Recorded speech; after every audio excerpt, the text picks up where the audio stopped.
बिस्मिल्लाहिर्रहमानिर्रहीम। अस्सलाम वालेकुम। तो आज की रेसिपी बहुत ही मज़ेदार और टेस्टी बनने वाली है। तो सबसे पहले हमें करेले लेने हैं, तकरीबन 1 किलो करेले बनाएंगे और बहुत ही मज़ेदार और टेस्टी बनेंगे। उबलते हुए पानी में डाल के बनाएंगे, इसका जायका बहुत ही मज़ेदार और बहुत ही टेस्टी है। तो आप लोग भी सोच रहे होंगे कि उबलते हुए पानी में कैसे करेले अच्छे बन सकते हैं। तो हाफ टी स्पून नमक डाल दिया और हाफ टी स्पून हमने हल्दी डाल दी है। दोनों चीज़ों को डाल के हमने पानी को बॉईल कर लिया। अब तमाम करेले जो मैंने छिलका उतार के और बीज डाल काट के रखे हुए थे, तमाम के तमाम हमने इसमें डाल देने हैं और इसे बॉईल करेंगे। तकरीबन 3 से 4 मिनट मुसलसल हमें इसे बॉईल करना है।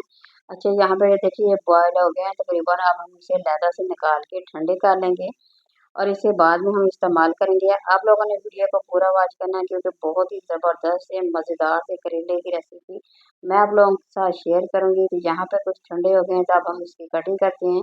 तो अगर आप लोगों को यहाँ पे मेरी वीडियो पसंद आ रही है तो ज़रूर लाइक करें, शेयर करें और सब्सक्राइब करें। तो जी यहाँ पे हमने इसके छोटे छोटे से टुकड़े कर लेने हैं, कटिंग इसकी करके रख लेंगे। तो ऐसे इसके करेले जो होते हैं ना, ये बड़े ही मज़ेदार बनते हैं। जो लोग कहते हैं ना करेले की कड़वाहट जो होती है ना वो ख़त्म नहीं होती, तो अगर आप लोग इस तरह से बनाते हैं तो यकीन करें बहुत ही मज़ेदार बनेंगे और ये इतने टेस्टी बनेंगे ना, यकीन करें आप पूरा महीना इसे मुसलसल भी खाएंगे तो तब भी इसे बना के खाना पसंद करेंगे।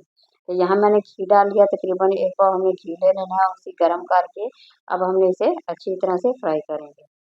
तो इसी तरह से तकरीबन 10 मिनट लगेंगे फ्राई करते हुए। अच्छी तरह से फ्राई करने हैं, आँच हम यहाँ पे कम ही रखेंगे, ना कि ज़्यादा तेज़ हो। तो यहाँ पे देखिए इसको हमने अच्छी तरह से फ्राई कर लेना है। तो इस तरह से अगर करेले बनाते हैं तो यकीन करिए एक तो बहुत ही मज़ेदार बनते हैं, बड़े ही टेस्टी बनते हैं। ये इतने मज़ेदार बन इनकी कड़वाहट जो होती है बिल्कुल ख़त्म हो जाएगी।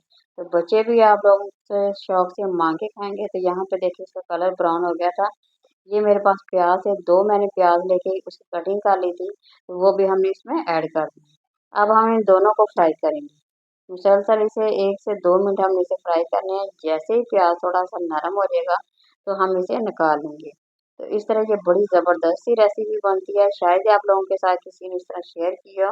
तो यकीन करें अगर आप इसे बना के खाते हैं तो आप लोगों को ये रेसिपी बेहद पसंद आने वाली है, क्योंकि ये बहुत ही मज़ेदार और टेस्टी बनते हैं और बिल्कुल आसान सा तरीका है, इसे हर कोई बना सकता है। तो बिल्कुल आसानी से आप लोग बना सकते हैं और एंजॉय कर सकते हैं। तो यहाँ देखें माशाल्लाह काफ़ी हद तक ना ये देखिए इसका कलर जो है ना वो ब्राउन हो गया है। तो अब हम इसे लहदा से निकाल लेंगे। तो इसी तरह से बनाइए, इंशाल्लाह आप लोगों को ज़रूर पसंद आएंगे। बड़ी ही ज़बरदस्त ये रेसिपी है। तो यहाँ देखिए मैंने इसे लहदा से निकाल के इसे हम लहदा से छाननी में डाल के रख लेंगे, ताकि जितना भी इसका ऑयल है ना वो तमाम का तमाम निकल जाए। तो सेम इसी तरह से करिएगा, बहुत ही टेस्टी और मज़ेदार से बनते हैं। तो यहाँ देखिए मैंने तमाम के तमाम अच्छी तरह से निकाल लेंगे, ताकि जितने भी करेले में सारे के सारे निकल जाए। यहाँ पे हमने अच्छी तरह से तमाम के तमाम चम्मच की मदद से निकाल देंगे।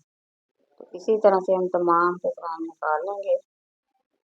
अच्छा, इसी घी में हमने दोबारा से फ्राई करना है, क्योंकि इसे हमने ज़ाया बिल्कुल नहीं करना। इसे तो हमने छान के एक तरफ रख लेना है और बाकी घी के साथ हम अपना अगला काम करेंगे। तो यहाँ पे मैंने थोड़ा सा प्याज रखा हुआ था बचा के, वो हमने इसमें ऐड कर दिया है।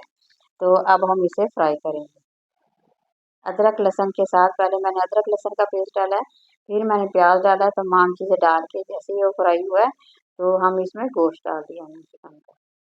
अच्छा, यहाँ पे आप लोग जो भी गोश्त खाना पसंद करते हैं, चाहे चिकन का हो या मटन का हो, जो भी आप लोगों को पसंद है ना उसे डाल के आप लोग बना सकते हैं। तो मैंने सब्ज़ मिर्चें डाली हैं, तकरीबन 8 से 10 सब्ज़ मिर्चें डाली हैं और 2 बड़े साइज़ के जो टमाटर होते हैं ना वो उसकी कटिंग करके हमने वो डाल देनी है। इस तरह इसका मसाला बहुत ही मज़ेदार और टेस्टी बनता है। तो हमने हल्दी डाल देनी है हाफ टी स्पून, नमक भी डाल देंगे हाफ टी स्पून, क्योंकि नमक मैंने पहले भी डाल दिया था। तो कुटी हुई मिर्च मेरे पास यहाँ पे ये मैं 1 टी स्पून डाल रही हूँ। तो इसे डाल के हमें अब अच्छी तरह से इसकी भुनाई करनी है। अच्छा, करेले की जो सब्ज़ी होती है ना उसमें ज़्यादा जो है ना मसाले जो होते हैं ना वो नहीं डालते, क्योंकि अगर आप लोग ज़्यादा मसाले डालोगे ना, गरम मसाले होते हैं जिस तरह के मसाले होते हैं ना, इस तरह से उसका जो होता है ना कड़ाहट जो होती है ना वो ज़्यादा हो जाती है, वो खाने में बिल्कुल नहीं अच्छे लगते। तो आप लोगों ने सिंपल सादे तरीके से बनाने हैं, जिस तरह से मैं आप लोगों के साथ शेयर कर रही हूँ। तो यकीन जाने कि बहुत ही मज़ेदार और टेस्टी बनते हैं। ये तो जब आप लोग बनाएंगे खाएंगे तो यकीन करें आप लोगों को ये रेसिपी बहुत ही ज़्यादा पसंद आएगी। तो जी गोश्त की हमने भुनाई कर ली है। तो अब जो करेले हमने पहले निकाल के रखे थे ना, प्याज और करेले दोनों को हमने डाल के अच्छी तरह से मिक्स कर देना।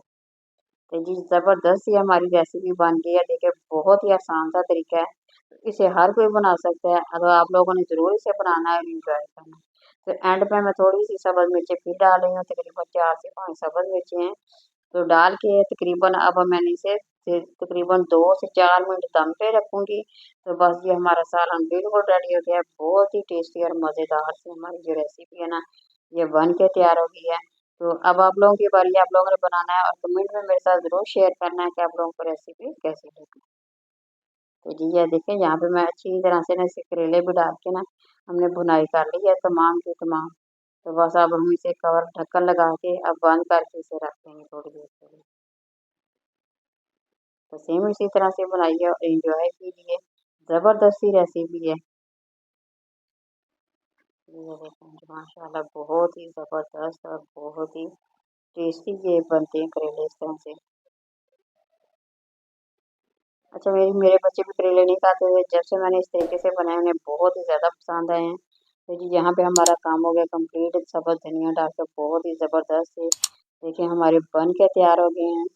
तो इंशाल्लाह अगली रेसिपी के साथ दोबारा हाज़िर होंगे।